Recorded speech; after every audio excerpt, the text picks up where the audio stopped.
Aktualnie w Polsce stopa bezrobocia wynosi 13,4%.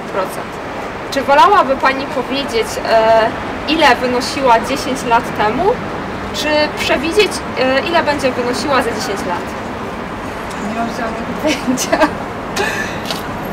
Nie wiem. No wolałabym przewidzieć... Nie.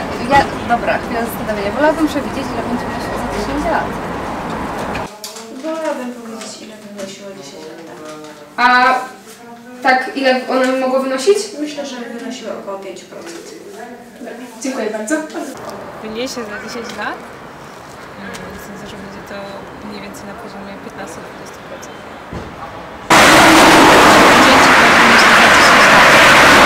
Dziękuję Pani bardzo. Chciałbym przewidzieć, ile wyniesie za 10 lat. Myślę, że 7%. Dobra, dziękuję Pani bardzo. Aktualnie w Polsce stopa bezrobocia wynosi 13,4%. Czy wolałby Pan powiedzieć, ile wynosiło ono 10 lat temu, czy przewidzieć, ile wyniesie za 10 lat? 10 lat temu to prawie wszyscy mieli. A myśli Pan, że ile tak by wynosiło to bezrobocie? To tak powiem szczerze, dzisiaj, jeżeli ktoś chce znaleźć pracę, to se znajdzie. Dobra. To se znajdzie.